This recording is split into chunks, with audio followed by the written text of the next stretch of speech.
Good day, I'm Theodore Henry, and this is your JIS News for Thursday, April 11, 2024.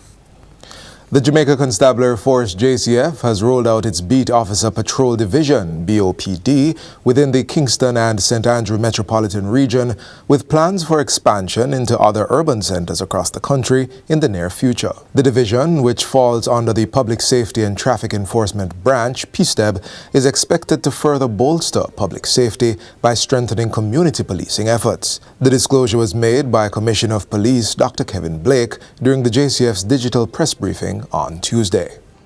The BOPD embodies our commitment to proactive, community-oriented policing. It is strategically designed to ensure a visible, proactive police presence across key areas of the island, particularly our urban centers.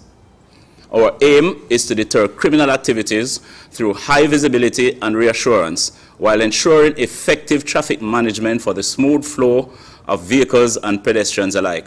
The government has allocated $509 million for two major water projects to correct structural issues in the western end of the island. $300 million is to extend the National Non-Revenue Water Program, which began with a pilot in Kingston and Portmore. In making the announcement, Minister with responsibility for water, Matthew Samuda, says the project involves changing pipes that are as old as 80 years old. The non-revenue water exercise does increase storage in elevation, in areas of high elevation.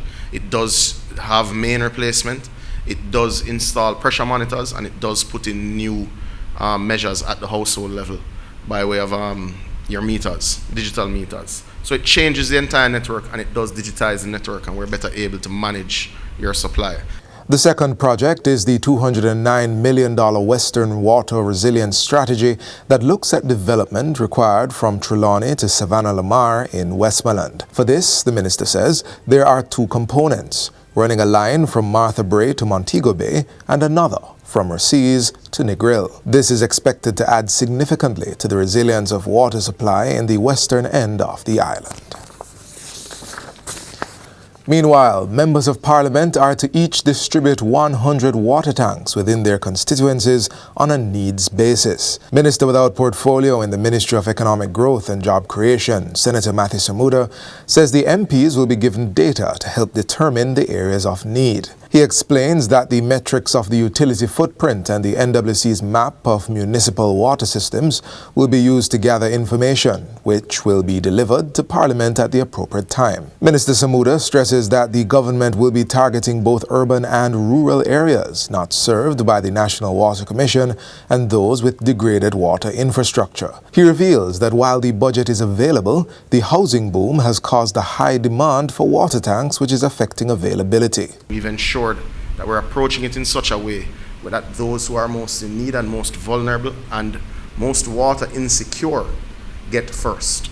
10,000 won't deal with everyone. We expect that 50,000 should make a significant dent because, as you would know, new developments are indeed required to put in place water storage. So what we're doing is correcting a legacy issue. The minister was addressing this week's post-cabinet press briefing at Jamaica House. The Ministry of Labour and Social Security will be introducing a range of strategies to help boost the overseas work program.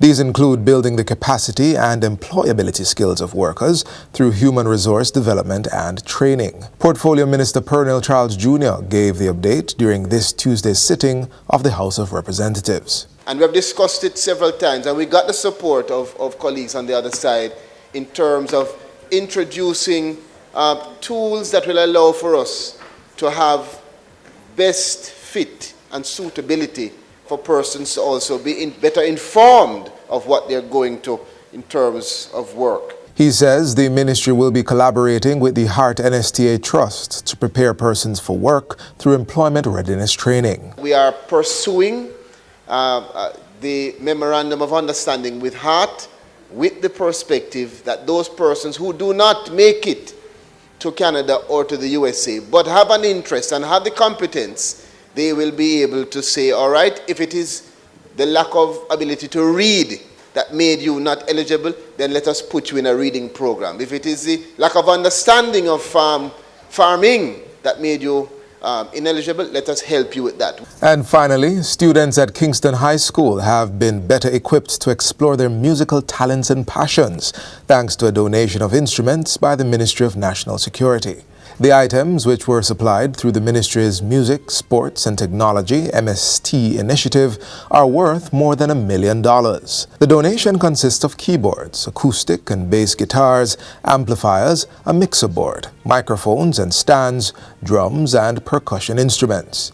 During the recent handing over ceremony, National Security Minister Dr. Horace Chang encouraged the students to use the instruments not just for expression, but also for personal growth and development. Music, sports, and technology is a way to really reach our young people. You can serve as beacons guiding you toward your aspirations, shaping your journey ahead. This is why we give it to you. And I said, we hope to do other things.